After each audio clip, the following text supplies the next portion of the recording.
We're calling this press conference on several, I think, important matters.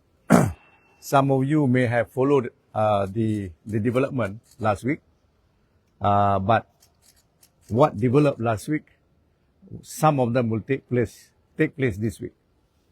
Now, the most important one is what Tan Sri Fuzi, the former IGP, has testified. I think for the first time, you know that there is a witness who testified to the fact that hardly 5 days after the change of government, remember the election was on the 9th of May 2018. So hardly 5 days later, Dr. Mahathir had already called Tan Sri Fuzi and the Commercial Crime Division to give him a briefing. He hasn't even moved into his office yet. Yeah? He wanted a briefing on the 1MDB and SRC. And that was held at the if I'm not mistaken, Yayasan Kepimpinan Perdana, which was his private office, more or less. Yeah. Now Tan Sri Fuzi said he was Tun Mahathir was not happy, rather upset with the fact that he thought there was no progress pertaining to the investigation and the lack of charging anyone with respect to those cases. In particular, he was asking about why Datuk Sri Najib was not charged. Okay, you remember Tan Sri Fuzi emphasized that.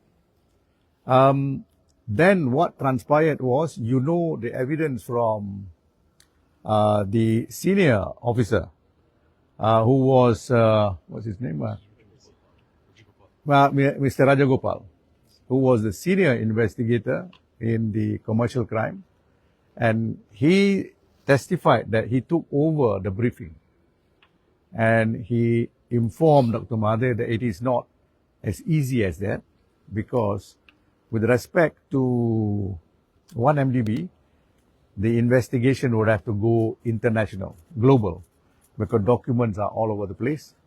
And they have hardly managed to get documents like that from overseas as they expected. It will take some time. And Dr. Mahathir also, for the first time, realized that the investigation is not that easy. Okay? But he was nevertheless rather impatient. The second time, Dr. Mahathir demanded another briefing by the same police team. This was undertaken at Dr. Mahathir's house. I think it was on the in the month of June, is it? July 2018. Yes, July 2018, at his house at the mines. And the agenda was the same. Why was the Datuk Sri Najib still have not been charged? Okay, so this went on. So the briefing went on, but Dr. M was not happy. Yeah, I can say that without adding anything anymore. This is what the witness said. Now, then that is not all, because Tan Sri Mohidin Yassin also participated in this independently. On the 23rd of July 2018, he called up the same police officers, including the IGP. He too wanted to be briefed why the delay of charging Datuk Sri Najib. So you see, the target is always been Datuk Sri Najib, and why the delay. Now, and then that is not all. Tun Daim Zainuddin also joined in on the 9th of August 2018. He too wanted to know what is the delay, why Datuk Sri Najib has not been charged. Now, you know, Datuk Sri Najib finally was charged in July 2018, which is just after Datuk Tan Sri Muhyiddin spoke. Yeah, he was charged. And then Tun Daim was in August. And then in September, the 1MDB case, Datuk Sri Najib was charged. Okay, so no doubt there is no instruction by any of these three persons to do certain thing against Datuk Sri Najib, but the police were quite clearly put under pressure to complete the investigation and to charge Datuk Sri Najib. And this, as you know, we have always said that the charging against Datuk Sri Najib has been done in a hurry to such an extent that you remember his statement was taken in the morning. Straight away from the statement room, he was taken up and charged in court.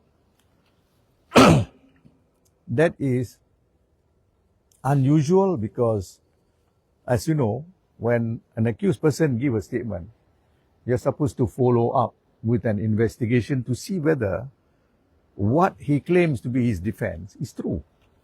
Because it may be true. If it is true, then of course you don't charge him. But if you don't care, you take his statement only for the sake of taking it, and you do not treat it as a defense in a substantial or substantive way, then that will not be a fair investigation. And as you know, an unfair investigation always leads to an unfair trial. I don't need to add any more to that. Yeah? Then there's a second issue. You remember Ki Kok Tiam. Ki Kok Tiam was a witness that came into Malaysia through a process of surrender. And after his statement was taken by the police, about a week or two later, I'm not too sure, but very soon after that, he died, apparently of heart attack. Okay? So he died. Now, Ki Kok Tiam's name came up not so long ago during this trial because, what's her name?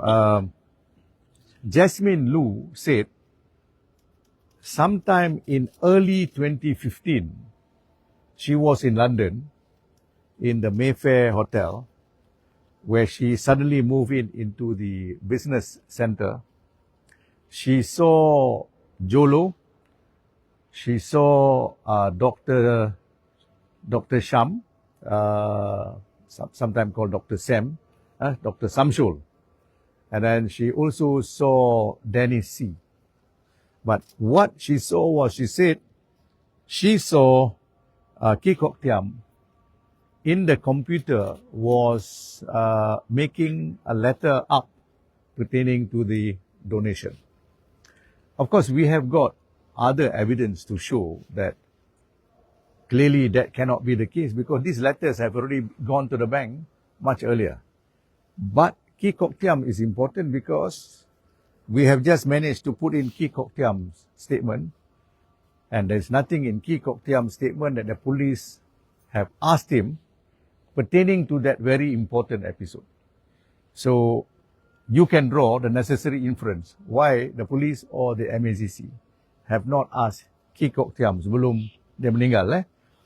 To ask him, is this true regarding the matter? Or even if they didn't know earlier, Ki Kok Tiam himself would have been more, how would I say, more forward in mentioning the fact that he saw, or rather he participated in the making up of the letter of the Arabic donation. But none of that. So that supports our case of the donation letter being genuine and real. Yeah, in fact, he never even mentioned about London. He mentioned about going to all the Asian countries, Macau, Thailand, I'm not sure about Myanmar and Cambodia and all that. He mentioned all that. He never even mentioned that he went to London. Ki Kok Tiam. Okay? The last person is Roger Ng. You know, Roger Ng is, we're playing hide and seek initially because we're saying he's being kept here. He's being kept by the witness protection, right up from the director of witness protection has been saying that, or rather they been wanting to confirm that. So it has been like a ping pong. But finally, we are happy to say that Roger Ng is being brought next week for us to produce him as a witness so that we can ask him a lot of details pertaining to what he knows about the actors, the real actors in the 1MDB punya scandal. And perhaps he may even be able to say that Datuk Sri Najib, as far as he is concerned, is not involved. All right, these are the three serious items that I thought I should let you know. Okay? Any question? Not yet. Not yet. Not in person. He will be brought in next week, I think, on a day. Well, we asked to be interviewed.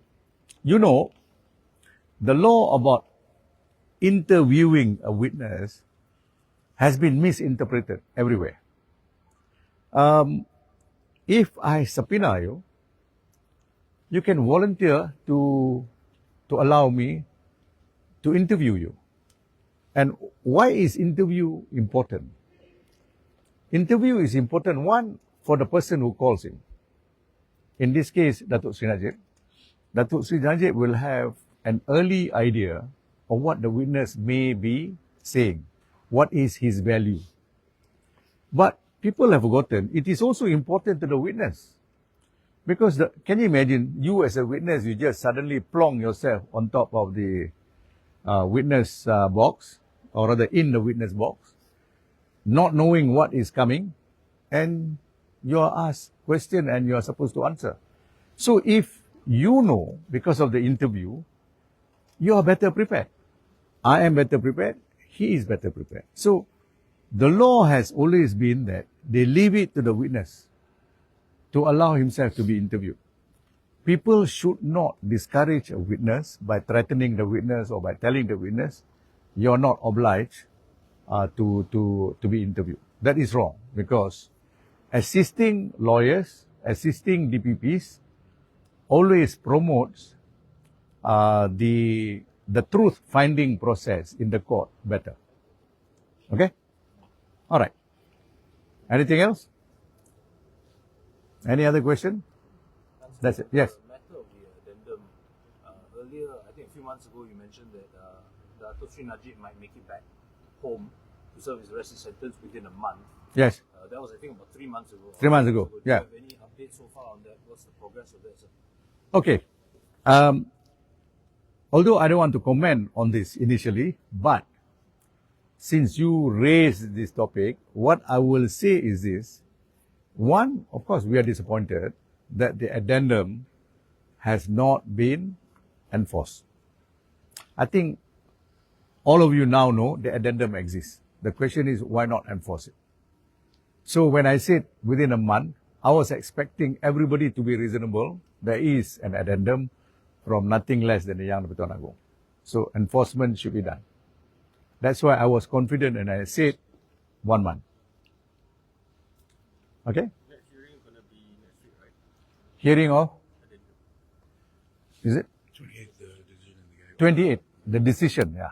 Tan Sri, just to confirm with you, just now you mentioned that Roger Ng will be brought to court next week. Is for his interview purpose first, or? Well, if he allows himself to be interviewed, we can interview half an hour or maybe 1 hour. Then we call him straight as a witness. Can we expect any statement problem? Any problem? Can we expect any witness statement problem? He doesn't allow to be interviewed, how to prepare witness statement. He doesn't allow to be interviewed. If assuming he does not want to be interviewed, how to prepare witness statement. So that's a third point. If he allows himself to be interviewed, I can prepare his witness statement. If he doesn't want to be interviewed, will defense still call him out? Yes, yes. Because he has given testimony in New York. Bear in mind, he was convicted in New York, 10 years imprisonment. So he has got very little room to maneuver. I just wanted to highlight some of the things that was found against him. Yeah, you must remember, this defense of Datuk Sri Najib, if you follow the story, is that, why are you looking at Datuk Sri Najib? or why are you looking at him alone? When the entire board of directors failed, the management not only failed but misled the board. The banks were themselves in the act of dishonesty, and Islamic, for instance. And then you have the American bank who are advisors, Goldman Sachs. They were dishonest. They were involved in fraud and conspiracy and so on and so on. And now we also know about the Bank Negara, punya governor and her family. So our defense is, why are you looking at Datuk Sri Najib alone? In fact, you shouldn't be looking at him, because those people who committed the offences are now mere witnesses. And Datuk Sri Najib is the only one facing the music. Okay? That's it. Maksudnya tim pembelaan Datuk Sri Najib masih fokus on addendum lah. Yes. Pengampunan penuh macam mana? That's it. Pengampunan penuh, we work on the basis of the addendum first, but we are going to give a little time whether or not we want to go further to the pengampunan penuh. Yeah. We can always do it, but not at the moment. Okay? Thank you.